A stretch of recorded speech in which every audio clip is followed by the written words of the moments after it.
to move to our second speaker of the day, Emeritus Professor Dorothy Scott, who we've all heard of many times, Dorothy, and it's a wonderful opportunity to welcome you to Launceston.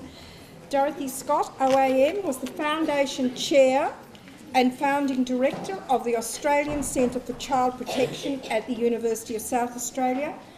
Her clinical practice as a social worker has been in the fields of child welfare, mental health, and her academic work has focused mainly on child protection. I'm going to ask you to read the rest of Dorothy's wonderful history in your program because we're just running a little late, and I do not want to take away Dorothy's opportunity to speak to us for the amount of time.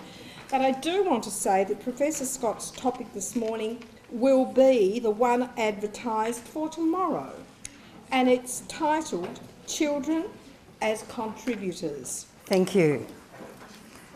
Distinguished guests, friends one and all, I acknowledge the owners of the land, the traditional owners of the land on which we're gathered today. And as someone from the field of child protection, that is not a perfunctory acknowledgement.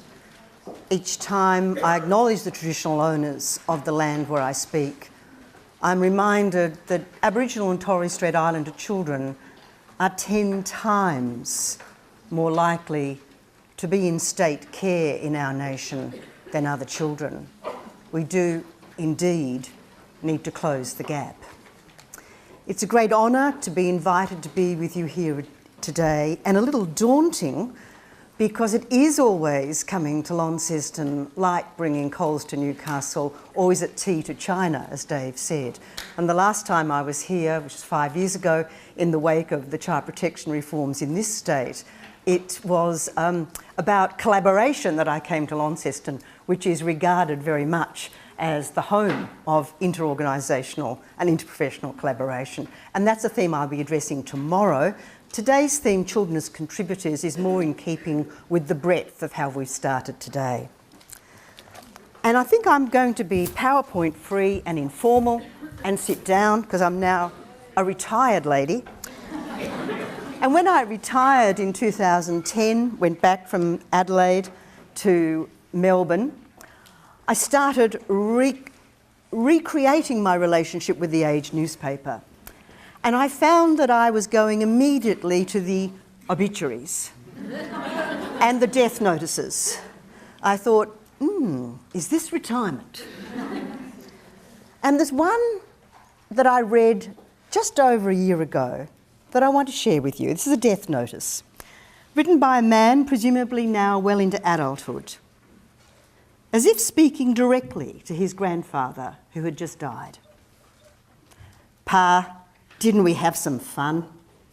As a boy, you took Kari and me for rides on bulldozers, tractors and the timberjack, and you taught us so much around the farm, working with you, stacking timber, feeding the animals, tractor work, and right up to recent times, gardening or just polishing your cars. It was satisfying to hear you say, beauty, knowing I did a good job for you. That really moved me. And it made me think, was this man describing a bygone era? Did children still do things like that for grandparents today and feel really good as a result? I was saved from descending into despair because the very same week I heard on ABC National Radio Stephanie Alexander talking about her school kitchen garden program. And she spoke about these wonderful anecdotes of these children starting at the Collingwood school, government school in Collingwood in the inner suburbs of Melbourne, with a big high-rise housing commission or state housing development right next door, and about the deep joy that children received from growing vegetables and cultivating the soil, and then learning to cook from vegetables that they and herbs that they'd grown, and then the delights of their family when those culinary skills were displayed at home. So I was saved by Stephanie Alexander. So the death notice, Stephanie Alexander's anecdotes, and in my unavoidable observation in the week leading up to Christmas, that children had been cast largely as consumers in our secular society, all brought home to me the question of, what about children as contributors? Whether it's to grandparents, whether it's in their own school community and in the wider family. And being an academic, I went to the research literature, and guess what? I couldn't find much. And that's rather surprising, because the World Health Organization definition of mental health is this: a state of well-being in which the individual realises his or her own abilities, can cope with the normal stresses of life, can work productively and fruitfully, and is able to make a contribution to his or her community. So if children are going to be active citizens in child-friendly cities, in child-friendly societies, what about that capacity to make a contribution to their community? This is not a new insight. Freud said many, many years earlier that the hallmark of the well-adjusted person was someone who could love and work. Work isn't just paid employment, but meaningful activity, which is a contribution. And I'd thought long and hard in the field of child and family welfare about how parents of very vulnerable children might make the transition from being clients to contributors. Over the years, I've become deeply concerned about the psychological and social costs of clienthood, and that the respect, dignity, and true social inclusion that these parents need and these children need to have their parents have comes largely from the self-esteem and the dignity and the respect from being a contributor. So how can we reduce the cost of clienthood is one of the questions I want to leave with you today. I've seen a few examples of this in the New Pin program, which I'm honoured to be the patron of, which was introduced to Australia by Anglicare Burnside in Sydney. In this program, for vulnerable families with preschool-aged children, parents are able to make the transition to being a peer mentor. And that's one of the elements. There are many other elements, but one of the elements in that particular program, which is now spread across Australia, many places, including here, I think in Ravenswood, by Anglicare Tasmania. Another program, a very new one, and it's homegrown, developed by the Australian Centre for Social Innovation, which is based in Adelaide, is called Family by Family. And it's a very carefully designed befriending or mentoring program in which there are seeking families, families that are seeking some assistance, and sharing families, families who've nearly all come through tough times themselves, but who feel that they might have something to offer as a result, in part, to having come through tough times. This program doesn't sit itself in an agency where the referral comes in on a piece of paper. The people in Family by Family are out there on pension day in the car park of the supermarket. They're there at the school gate in very high child protection notification neighbourhoods, and they're knocking on doors and inviting people to come to a family fun day in the local park. And that's how they recruit both seeking families and sharing families. They're beginning to get referrals from agencies, but they're maintaining the ethos of this being very, very voluntary. And the sharing families are coached by a social worker, former child protection worker, who has now a very, very different approach to the way she works with families. And this initial evaluation is showing very, very encouraging results, and we're hoping it might become embedded not as a one-size-fits-all, and never replicated, but always transplanted so it fits a new context in which it may be a seed that is sown. So Family by Family has really excited me, and you might wish to Google Family by Family and you'll find the DVD and the recent evaluation on the website of the Australian Centre for Social Innovation or the website Family by Family. Sometimes these approaches bubble up from the grassroots. It's not a program designed up here and applied. The best example I know of that came about in the Anangal Pitjantjatjara Yankunytjatjara lands in northern South Australia, Central Australia, the desert people, the Western Desert people. And there, with a very serious problem of non-organic failure to thrive, with probably a third, estimated by a local paediatrician, a third of preschool-aged children suffering from malnutrition, close the gap. A wonderful Aboriginal woman, Brenda Stubbs, pioneered a very different way of doing home building, family support work. They were concerned about the young teenage mothers and what the local women would call the skinny babies, the skinny children, these perilously underweight children. The main reason for children from the APY land still coming into state care, the main reason they're evacuated, sometimes after having been resuscitated, to Alice Springs. We're talking about very serious non-organic failure to thrive. But Brenda had a different approach to help what were seen as the bad young mothers of the skinny children. She spent months creating a house that would look welcoming for them. She did it herself. They saw her paint. They saw her do the garden. They saw her making a home for them. And then she had chats with them and said, would they be willing to be employed for a few hours each day in the morning to make meals for the Home and Community Care program, which took meals to elderly folk in their own community. And after that was done, to feed their own children with the food that they'd grown and the food that they'd cooked, then to have a meal themselves, and then to take enough home for the family's meal that night. She transformed those young women from clients to contributors.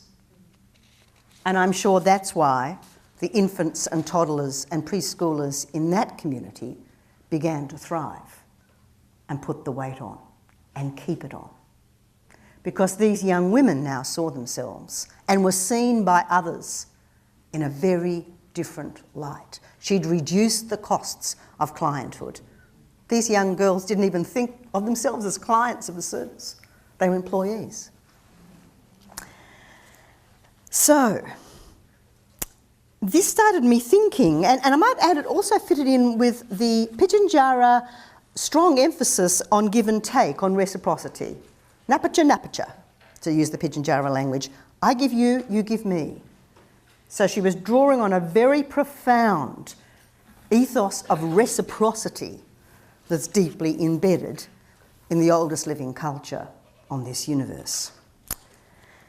So what did she do? She used peer processes. She used her own self as the grandmother to all. She was bewildered when I said to her, Brenda, you talk like you're their grandmother. She looked at me as if to say, what a strange thing. Of course I am. All of the girls and all of their babies are like my grandchildren. She was not afraid of the word love. She was not afraid of relationship-based practice. She was not afraid of dependency. She was in an authentic relationship with these young women. And it's those three elements, I think, relationship-based practice, the peer-based learning which she created, and reducing the cost of clienthood and enabling these young mothers to be contributors, which are the three ingredients to the success of her grassroots-up approach to family support. This made me begin to think about the big picture, what was happening in our society around children and young people as contributors. Had we reduced their opportunity to be contributors at the same time as we'd witnessed them becoming consumers? How did we know whether that was happening? Well, I don't know. And I'm not sure if there's hard evidence about the role of contributor being valuable. But there are some diverse bodies of knowledge from history, sociology, psychology and anthropology which illuminate these questions, and even evolutionary endowment and evolutionary psychology, which I'm going to touch on. So the big picture. Since the Industrial Revolution, the family, with some exceptions, in Western society, has ceased to be an economic unit. It's become a unit of consumption, not a unit of production. And that means that our roles have changed, the roles of parents, the roles of children. The proof of that is probably in you thinking about a family you know well, that is your own, over 4 generations if you can. That's stretching it, I know. But think back to your grandparents, maybe for some of you, you even know enough about your great-grandparents. And I want you to think about, over 4 generations, how the children in your family have changed in their role as contributors to the family as an economic and a social unit, and how their role as consumers may have changed. You don't have to go back a long way to when I was a young child in the early 1950s to know there were very few direct marketing strategies to children. And there was very little advertising directly to children to see the difference. So the role of consumer, if we were to pool all of our anecdotes that we've just reflected upon in our own heads, I think what we would see is a massive growth in the role of children as consumers in families over 3 to 4 generations, and a marked decrease in the role of children as contributors. Even the simple act of one child washing up and one child drying up has dried up because of dishwashers. So even in the simplest of tasks, it's gone. Now these roles, consumer and contributor, are not mutually exclusive. They can be held together, and both carry costs and benefits. So it's not a simple story I'm telling. Consumerism is bad, contribution is good. Let me briefly explore the possible benefits and costs of both those roles. Being a consumer has clear benefits. The role of consumer can be a way of learning financial skills, the direct payment into pocket money. I know with our adolescent children, a mark of reaching adolescence was they got the clothing allowance for the whole year. My daughter then argued very successfully that she needed more than her brother because she had to buy bras. So she learned about advocacy and self-negotiation. But if she went out and bought a very expensive pair of Doc Martens, there was a lot less around for the other clothes. She quickly learned to be a very good consumer and adopted my passion for op shops. So there are real benefits in children being enabled to be consumers. But the values of materialism and individualism, which are absolutely embedded in the consumer society, carry a great risk of corroding our children to the very core of their being. The alienation, the narcissism, the competitiveness are all part of that consumerism. Being a contributor also can have costs. If we think internationally, the greatest challenge to children's rights today is children being exploited in their labour. Some children are born into slavery. Others are paid a pittance, even to make the footballs our children kick around. So I'm not assuming that it's always good for children to be a contributor, and some children in our own society carry a role in their own families that is beyond their developmental capacity. I remember very vividly when I was doing my second last sabbatical leave, and I would go back to the coalface to see if I could still do it, not just teach it. And my former students used to give me very challenging situations. And I remember one little boy, just turned 5. His mother, who had a borderline intellectual disability and had spent 20 years in psychiatric hospitals for paranoid schizophrenia. So a very, very challenging situation. And she couldn't remember her psychiatrist's name nor the date of the next appointment, but that 5-year-old boy could tell me them both. That boy was worried about his mother. Even when I took him somewhere, he would be anxious about her, and I'd have to say, it's all right, it's my job or someone else's job to look after your mum. And he said to me, and I'll never forget because I was about to do a right-hand turn in the middle of a busy intersection, but who's looking after your kids, Dorothy Scott? He used to call her Dorothy Scott like Anne-Marie. You know, I had to think for a moment, oh yes, someone was, you know. But this little boy was very troubled by that burden. And he was also very troubled by his mother's psychotic delusions that some people were getting into their flat at night. That's an example of a developmental burden that a child should not carry.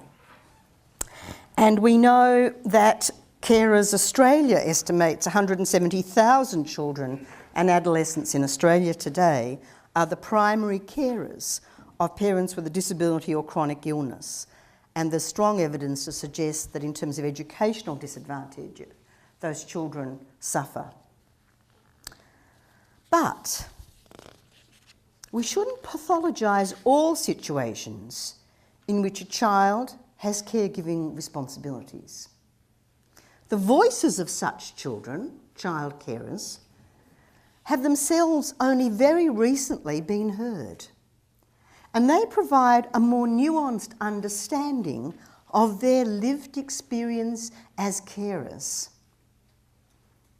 And some of them talk about the satisfactions of the carer role as well as the frustrations. And they speak with a depth and a maturity that their peers don't have.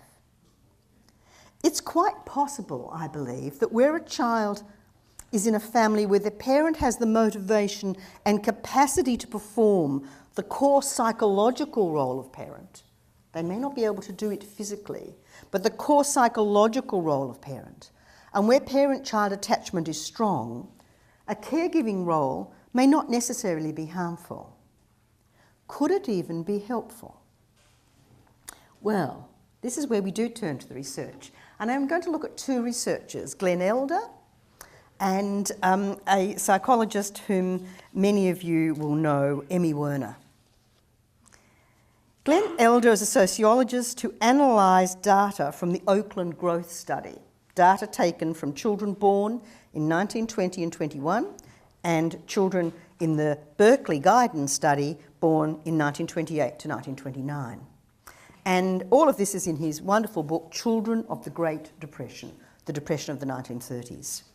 He compared children in both those birth cohorts whose families suffered significant financial loss during the 1930s, right through the 30s. Using a range of measures, Elder found that young children in families who experience financial adversity, much like a loss of a third of their income or more, very severe drop in income, were adversely affected compared with children in families that didn't experience financial adversity like that.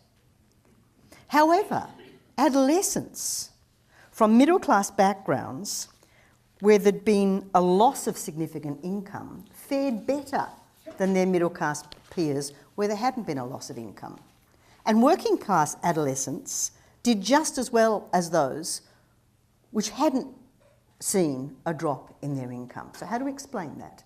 Well, Elder explains it that the young children were much more vulnerable to the parental depression, demoralisation and marital conflict that was associated with the extreme poverty. Whereas the older children actually were required, propelled into roles that were contributor roles. Here in Tasmania, it would have been boys going out and shooting rabbits, or trapping them, rather. Children performed as contributors to the family in many families during the Great Depression. Elder then looked at the Iowa farm crisis in the 1980s and 1990s and found exactly the same. And he compared children who adjusted well with those who did not. And this is what he says. As in the Great Depression, the children of hard-pressed families assumed more responsibilities, from unpaid chores to work on the farm and paid jobs in rural communities. The farm family most fully embraced the collective ethic of required helpfulness. I'm going to come back to that term again, required helpfulness. The responsiveness of family members to the collective welfare of the family. The second researcher is Emmy Werner, who pioneered longitudinal studies of children and who did the first work on child resilience and vulnerability, tracing children who would now be in their 40s through from comparing children born in vulnerability, parental mental illness, severe discord in the family, poverty, incarceration, substance misuse, who fared well, the resilient children, comparing those with most children in those circumstances who were deemed to be vulnerable because they didn't fare well and didn't flourish as adolescents and as adults. They found, Werner and Smith, resilient children characterised by better educational employment outcomes and the avoidance of criminal behaviour and mental illness later in their lives, shared 3 sets of factors. You'll be really familiar with 2 of these. I wonder if you'll be familiar with the third. 1, this is quoting from Emmy Werner, personal temperaments that elicited positive responses from family members and others. Some of you who saw last night the second part of Life at 7 will have seen from the longitudinal study of Australia's children an example of a child like that. Second, a close bond with a significant adult and minimum disruptions from their primary caregiver in the first year of life, attachment. And thirdly, an active engagement in acts of required helpfulness in middle childhood and adolescence. Werner says this, self-esteem and self-efficacy grew when youngsters took on a responsibility commensurate with their ability, whether it was part-time work, managing the household when a parent was incapacitated, or most often caring for younger siblings.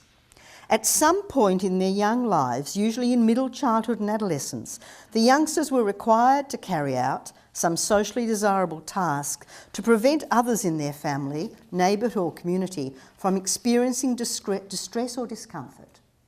Such acts of required helpfulness can also become a crucial element of intervention programs that involve high-risk youth in community service. Given all we've been talking about in resilience for the last decade, and resilience-based practice, and resilience-based models of service delivery, I could count on one hand the examples of interventions which tap the last of those 3 sets of factors and give children and young people the resilience-building opportunity to be contributors. Why? I've got a few hypotheses. Is it because we've so firmly placed vulnerable children in the client role that what they may have to offer others is not part of our mindset? Is it because we've seen resilience too much through the lens of the individual rather than the web of relationships to which the individual child belongs and could potentially contribute? Is it because our models of practice privilege the psychological over the situational, the states of the mind over the states of affairs, and underestimate the importance of the child's day-to-day activities and being a contributor through those activities? Is it because our own class and culturally determined family norms about what is appropriate and inappropriate for children to do has led us to pathologise children as the parentified child?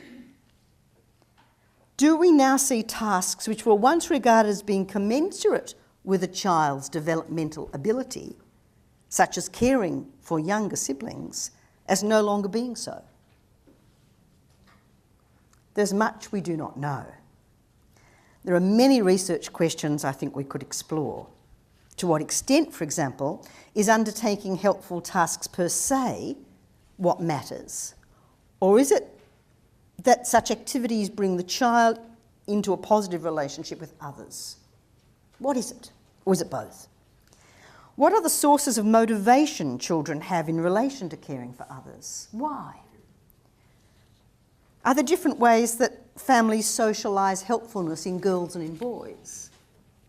How in schools and other settings is such behaviour to be encouraged, especially for children who come from families that are not pro-social in their values? And that can happen right across the socioeconomic spectrum. How does children's helping behaviour vary across different cultural groups? In some refugee and recent immigrant communities, we're inclined to pathologise what is culturally normative, helpful behaviour. I wonder if we could put a different cultural lens on some of that. We've got very few answers to that question. But if we were to look into our own communities, we might even start to ask the children at our local primary schools what they like about the things that they do for others, and have some clues about those questions. In my own local community in the Dandenong Ranges in Victoria, the last place on earth where the helmeted honeyeater flies in freedom, down to 60. Two schools, Yellingbo Primary and Macclesfield Primary, are very involved in the work my family's involved with in our local community, with regenerating the bush and the preservation attempts to valiantly protect this bird. The children are sent photographs of the bush regeneration work down the track to see how it's grown, and they're sent photographs of the new fledglings that have hatched in spring, because these birds are very closely monitored. And that gives them a sense of efficacy and reduces the sense of despair that species distinction nurtures or embeds in us all. You will have your own examples. When I arrived yesterday in Launceston, I went to a lovely cafe here, opened the local paper. Some of you might have seen that yesterday. Did you see that double spread? I want to read some words from it. First of all, from Dr. Chris Jones, who hasn't yet seen it. Who says to us, and this is an educational supplement, but hopefully adults will listen to this. It's not just messages for children. And I think this is probably directed at adults as much as children, if not more. Take an interest in the well-being of others. Every day you can show small acts of kindness and courtesy that make things better for the people around you. And we have a glorious photograph of the young grade 4 to 5 students from St Helens District High learning about land care as they lend a hand to plant trees at Pelican Point near the mouth of the Georges River. They're doing it. And here's a young Year 10 student, Meredith Hodson. This is what she says in answer to the question, what motivates you to lend a hand? This is profound. It makes me feel like a human that's worthy of living on this planet. What a girl. It's the right thing to do, because the feeling of helping someone beats no other. Because I hate seeing injustice and unfairness, so if I can help make a difference for the better, I feel better. Because every good deed makes our world a better place, no matter how small and insignificant it seems at the time. Wow. With children and young people like that, we have hope. So, child psychiatrists, while it's not in the mental health research literature, have turned their mind to this. Professor Michael Rutter, a Quaker, speaking to his fellow Quakers in the United Kingdom back in 1983. I tracked this down through very obscure Quaker sources, I must say, not in the research literature. He said this to them: "A measure of our values, goals and dilemmas in the upbringing of children. It does seem desirable that we foster personality development in such a way that our children are cooperative and pro-social in their interaction with others, not because they feel they have to be so, but rather because they get pleasure from being so." That's from probably the world's most well-known child psychiatrist. What might be the sources of such pleasure? Interestingly, Adam Phillips, the British psychoanalyst who's sometimes interviewed by Philip Adams, but Adam Phillips, with the historian Barbara Taylor, in their book On Kindness, a very small book, but a very special book, also used the word pleasure in relation to caring for others. And they say this: the child needs the adult and her wider society to help him keep faith with his kindness. That is, to help him discover and enjoy the pleasures of caring for others. The child who is failed in this regard is robbed of one of the greatest sources of human happiness. Rarely do we hear this view that we're depriving children of their rightful entitlement to give to others. We're depriving them of one of the greatest sources of human happiness. It's not through being a consumer that they'll get the greatest source of human happiness. Until recently, we've tended to see such helpful behaviour in terms of just social learning and modelling. But it's going deeper than that. People are now looking at evolutionary psychology and talking about the word instinct in relation to kindness. Again, Phillips and Taylor. Children, like the adults they will become, are complex creatures with an instinct for kindness and concern that's every bit as strong as their self-regarding instincts.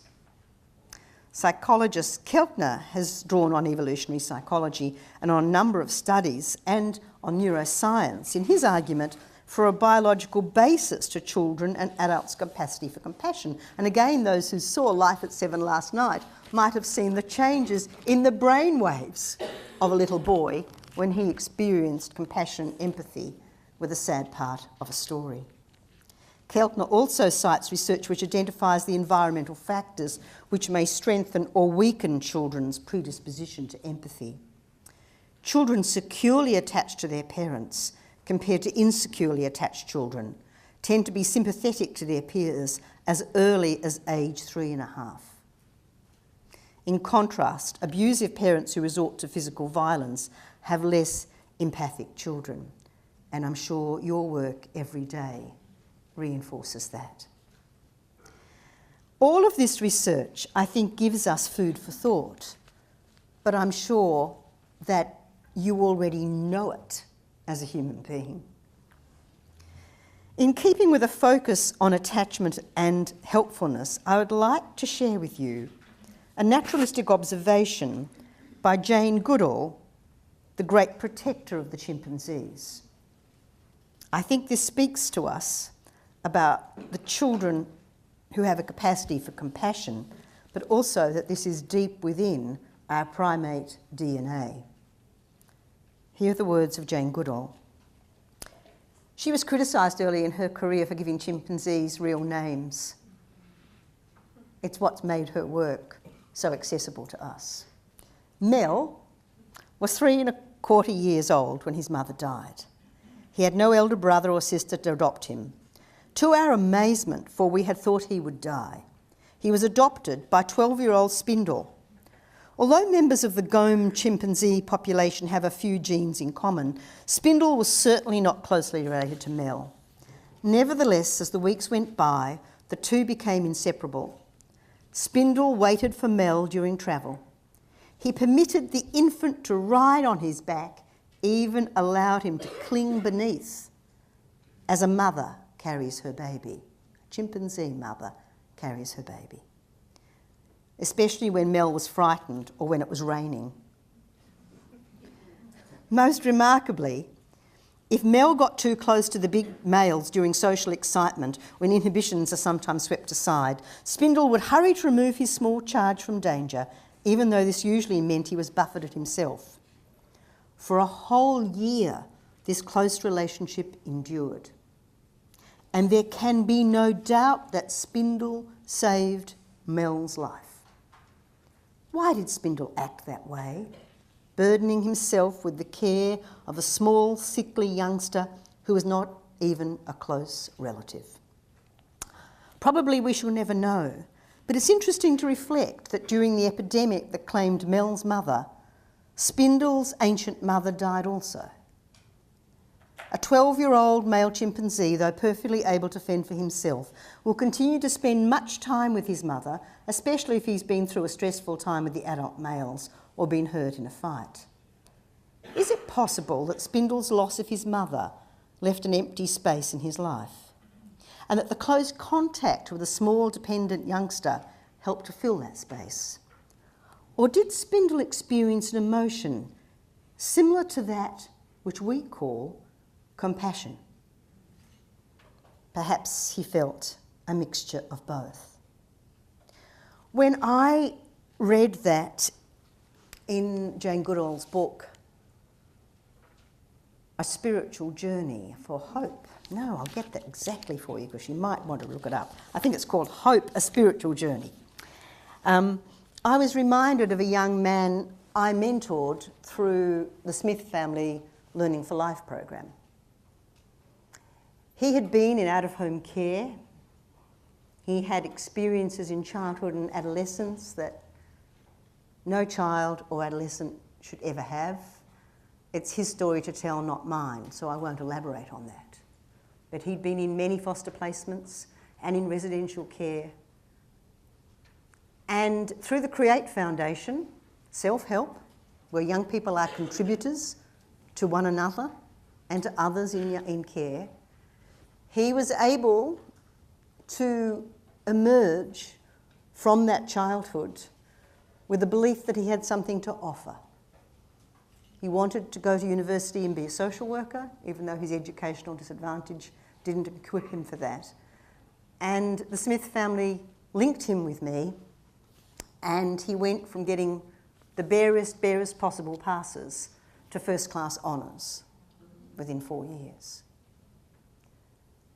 And I was very proud of him and very proud of what he achieved academically.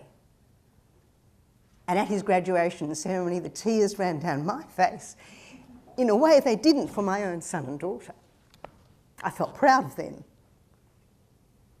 But I knew what he'd had to overcome to do that. But what made me even more proud of this young man, who's now a social worker, a family therapist, he's been in Britain, he's back here in Australia doing amazing work, was not his academic success, but during the period of time that I mentored him. He mentored a 10-year-old boy in residential care, severe conduct disorders, so violent at times he couldn't be cared for in the presence of any other child. And the young man I mentored stuck by that boy through thick and thin, like Spindle did with Mel, only not for 1 year, for years. He metaphorically carried that boy on his belly when it rained. This is the capacity which children have, even children who've been hurt. So how does that story speak to you? The story of Mel and Spindle, the story of the young man I mentored and the young boy he mentored. And I suspect, although I'll never know, that it was his mentoring of their young boy that was probably more therapeutic than my mentoring of him. Well, what it speaks to me in my heart is about the profound power of attachment and our innate capacity for compassion. And it speaks to me with hope that children who have been hurt can be healed. Thank you.